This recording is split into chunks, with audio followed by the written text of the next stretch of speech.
Thank you very much, Mr Deputy Speaker, and can I thank those members that have remained behind for this adjournment debate, particularly this later hour than we expected. And can I say, first of all, Mr Deputy Speaker, there was some speculation on the internet today that the purpose of this adjournment debate would be to look into super injunctions. And I must apologise to members who have turned up to be titillated by stories of the exotic adventures of Premier League football players, or they're going to be sorely disappointed, because it's not about that. It's about the self-regulation of the press. The member opposite is leaving the benches immediately. It's about the self-regulation of the press, and in particular the Press Complaints Commission and the Editor's Code of Practice. Mr Deputy Speaker, Mahatma Gandhi said that I believe in equality for everyone except reporters and photographers.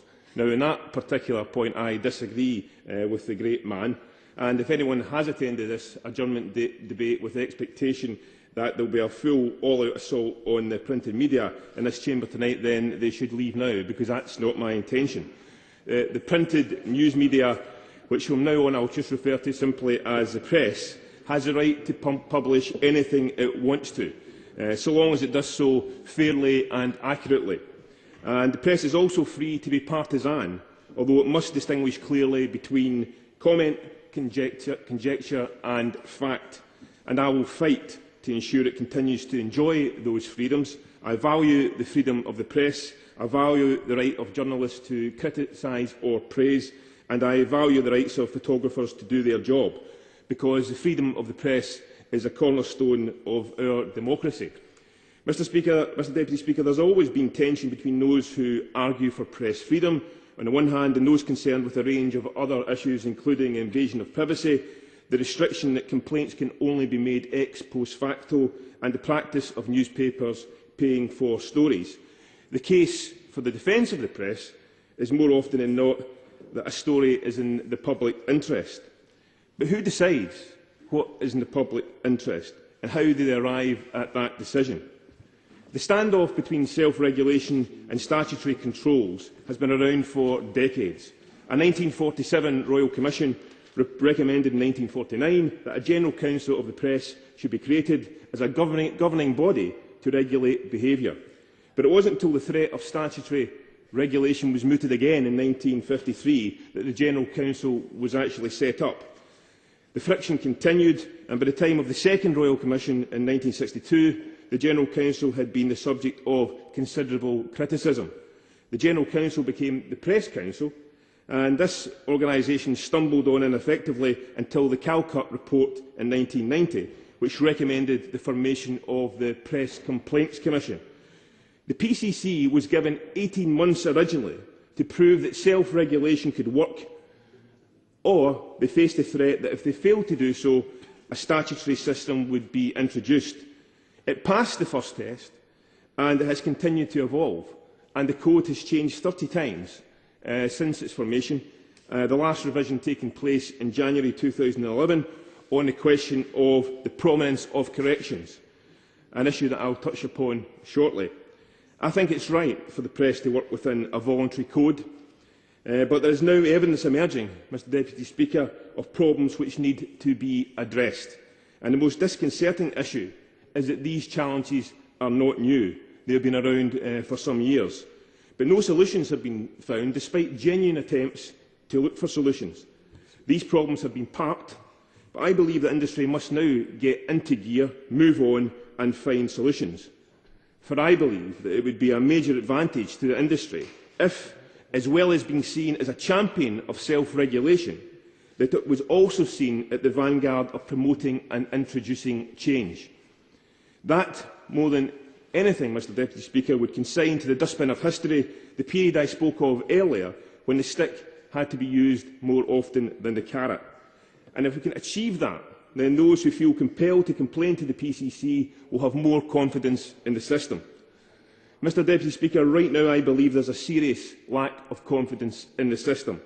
And my views are based on my own personal experience of dealing with the Press Complaints Commission, Editor's Code of Practice, which I have sadly had to do in my short spell as a Member of Parliament. It will come as no surprise to members in the Chamber this evening that my first dalliances with the Press Complaints Commission were in relation to the first batch of expenses which were published by IPSA. The code states that the press, while free to be partisan, must distinguish clearly between comment, conjecture and fact. And paragraph 1, subsection 1 states that the press must also take care not to publish inaccurate, misleading or distorted information. One of my local newspapers printed a story stating that I had claimed expenses for hotels in London, whilst at the same time claiming for a London property in rent. The story was trailed on page 1, it appeared prominently in page 9, and if it had been true, it would have been a sensational story which should have been helpful to the paper's dwindling circulation. But it was a complete and utter falsehood and had been fabricated in an attempt to mislead readers and to destroy my reputation. The newspaper then refused to publish the truth or apologise, and I was forced to complain to the Press Complaints Commission. The PCC carried out a full, thorough and professional investigation, and they found that the code had been breached.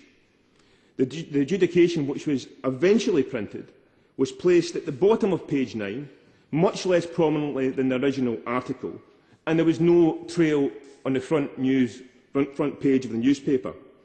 It was said to have been given due prominence by the PCC. I contend that it was given less prominence. The PCC further took the view that since the misleading words had appeared on page 9 and not on the front page, then the page 9 adjudication, less prominently placed, was sufficient. Yes. My own friend makes a very powerful argument in favour of press freedoms as the cornerstone of our democracy. But, and I'm sure he'll agree with this, with press freedom, there should equally be press responsibility. And I cite an example of the worst sporting disaster in British history when 96 football supporters were killed at Hillsborough on the 15th of April 1989. In the immediate aftermath of this human tragedy, press reporting hit an all-time low. Despite the huge loss of life, that most despicable of men, Kelvin Mackenzie, used the front page of the Sun newspaper to peddle lies about Liverpool supporters under the banner headline, "The Truth." When the scurrilous claims it made were proven to be... Not a speech, please. Could he make it briefly? When the scurrilous claims it made were proven to be entirely fallacious and totally without foundation, he refused to print a banner headline of a similar size and font with the same page prominence that the Right Honourable Gentleman is talking about, stating quite simply that they had lied, something for which he and his former newspaper will never be forgiven for in Liverpool. Therefore, does my Right Honourable friend agree with me that if editors were forced to give equal prominence to retractions, they would be very careful before fabricating stories besmirching the reputations of individuals or of great cities like Liverpool? I agree with my honourable friend, and can I just say that my trials and tribulations with the press pale into insignificance when compared with the grievous nature of the claims that were made in that particular publication against the people of Liverpool, and I agree wholeheartedly. And I'm going to touch upon in some detail the issue of prominence, because I think it has to be covered. Because, Mr Deputy Speaker, the issue of prominence, in my view, has to be addressed by the PCC. It is currently parked. It needs to be moved on. Otherwise, and I don't say this with any lightness, otherwise it may have to be clamped, in my view, by some sort of statutory mechanism. When newspapers get it wrong and ex post facto a complaint is made, if that complaint is upheld, the correction must be given equal prominence to the original story. The very least that an individual or an organisation can expect, if their integrity or their actions have been inaccurately called into question, is that the apology should be of the same size, the same weight and the same prominence as the article that besmirched them. And that was exactly the point that my honourable friend was making a few moments ago. And for those that argue that the same end result can be achieved through negotiation, let negotiation be the driving force of the settlement, but let the persuader of equal prominence be available. Yes. I'm very grateful. When the Select Committee, which I have the honour to chair, examined press standards, we certainly looked at this issue of due prominence, and I share the view of the honourable gentleman that it is vitally important that where an adverse ruling is reached by the PCC, that should appear with the same due prominence as the original article.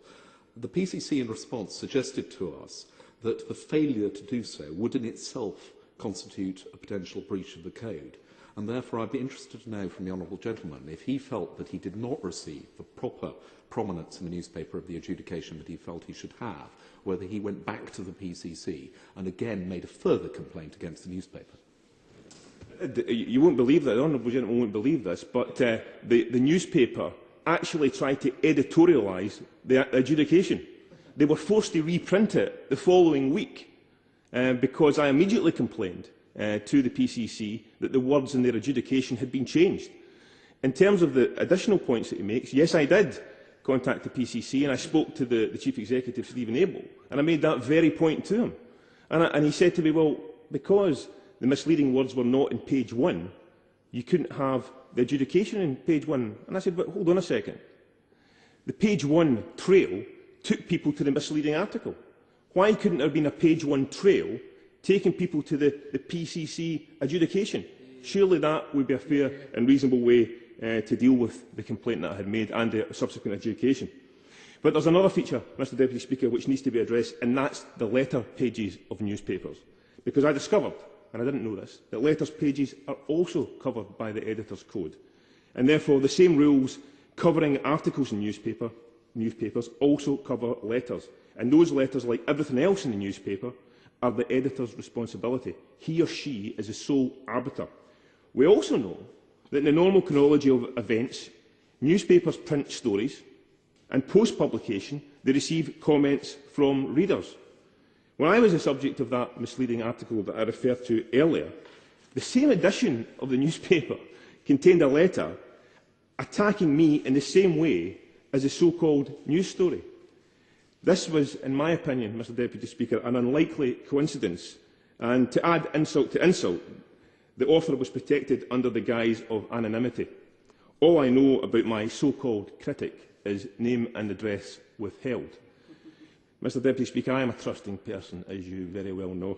I've tried hard over the years to find the best in people wherever I go, but my sixth sense told me that this was a stitch-up. And I therefore made a complaint to the PCC about the veracity of the letter, only to be told that because the writer wanted to remain anonymous, an investigation could not take place. If the PCC think their position on this matter is justified in any way whatsoever, they are seriously out of touch with reality. If we don't know who wrote the letter, how do I know it wasn't a political opponent seeking to make mischief? How do I know that it wasn't a journalist pretending to be a member of the public? How do I know that that letter was genuine? Would my friend give way? Yes. I'm very grateful for giving way, because you raise an incredibly interesting point about the letters pages of newspapers. But one of the other anonymous things that happens these days with printed publications is their online presence. And indeed, people can anonymise the comments they make online, and very rarely the newspaper has the resources or the time to look at those in great detail and deal with issues that could either be against an individual or an organisation, and wonder whether or not you think that particular aspect should come under a statutory code as well. Mr Deputy Speaker, some people might think I'm foolish raising this debate because some people might think that to take on the press on any subject whatsoever isn't a good idea. But the honourable gentleman, my honourable friend, will know that I thought it was better to take small steps rather than large steps. Now, if we can deal with these first two issues in relation to prominence and letters pages, then we can move on, perhaps dealing with some of the content that's available on the internet. But, Mr Deputy Speaker, in order for a code to work, it must operate, in my opinion, in the unoccupied territory between the press and the consumer. And the code must be able to interrogate complaints openly and fairly. Yet this element of the system doesn't allow it to happen. The Press Complaints Commission administers the code. The Editor's Code of Practice Committee is its keeper, and that committee meets periodically to take account of public and, crucially, parliamentary comment, as well as reports from the PCC itself. And the purpose of the committee is to allow the code to develop and respond quickly to changing practices and technology in the industry and to the concerns of readers. The issues that I've raised tonight are not new. They've been around for some time, but still no solutions have been brought forward. And it's my opinion that they do need... Yes.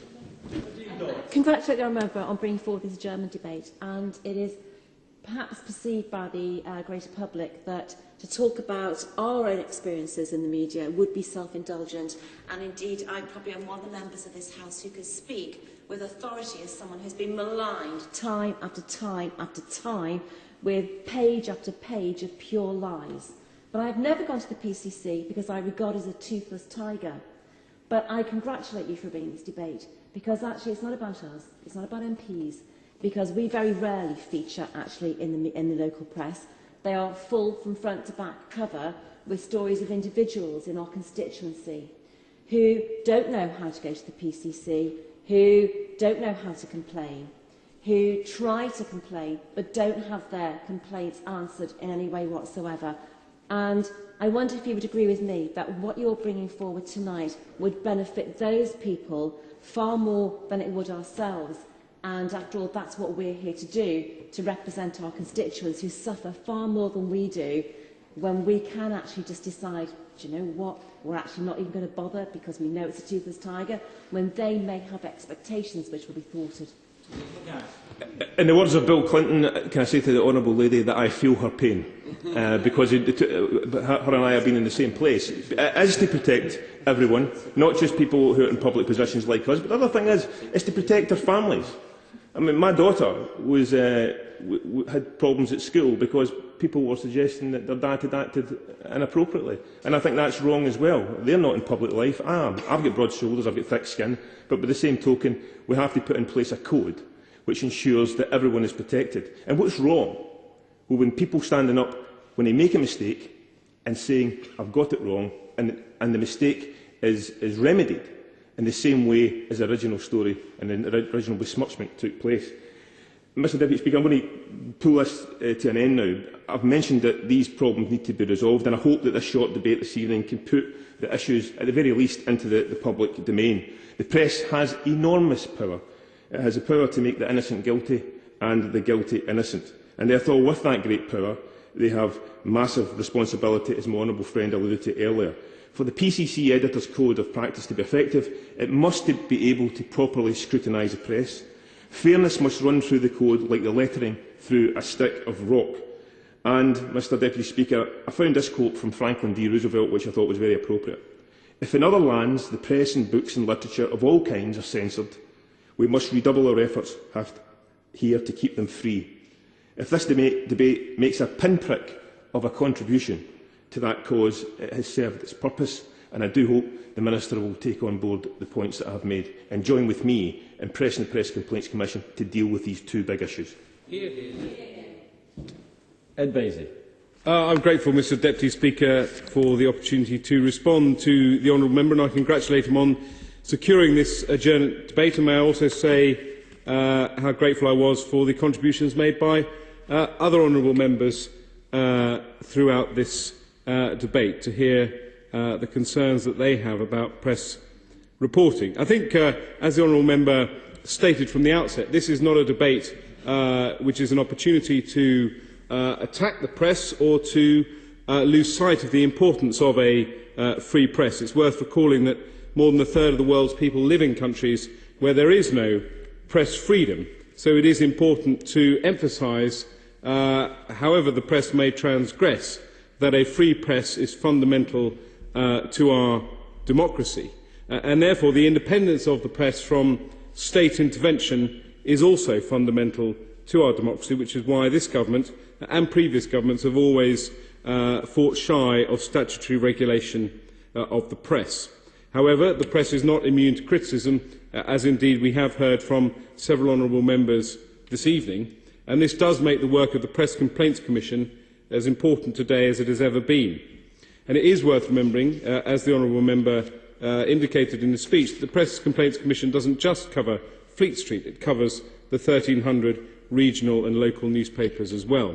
And as the honourable member informed the House, the Press Complaints Commission was set up in 1991 to replace the failing Press Council. So we are, in fact, in this debate, we have an opportunity to celebrate the Press Complaints Commission's 20th anniversary.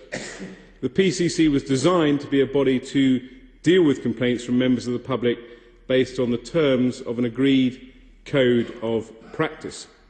And since it was established, it's handled tens of thousands of complaints, and the code, as the honourable member indicated, has been amended over 30 times. And the PCC has also sought to expand its remit to more than just handling of complaints. For example, it now runs a training programme for journalists and journalism students. It advocates on behalf of individuals to prevent intrusive stories appearing in the press. It's worth recalling that the Press Complaints Commission can help individuals before a story is actually printed. And it deals with the problem of media scrums by communicating with the whole press and broadcast industry as a story is breaking. And so it is right that it has evolved as an organisation, and it is right that this process of evolution must continue. Nevertheless, public confidence in its work is vital, and in order to maintain that confidence, the PCC must not only be effective and robust, it must be seen to be effective and robust. Would the Minister give way? Of course. Could the Minister highlight to us how many times the PCC has actually been involved with a story before it was printed, and how many media scrums it has actually assisted with? I'm afraid I have to tell my honourable friend that I don't have those figures to hand, but I will certainly ensure that she is informed tomorrow by email or letter. As I was saying, Mr Deputy Speaker, it is my experience that the PCC does have a strong appreciation of the need to be seen effective and robust, and they spread the word on what they do and what they can do. They seek to be transparent in how they work, and they're extremely helpful in providing advice and are always willing to discuss decisions and the reasons behind them. Of course, that doesn't mean they will always reach what the complainant sees as the right decision, and we have to be realistic and understand that this will be the case with any system, whether it's statutory or self-regulatory.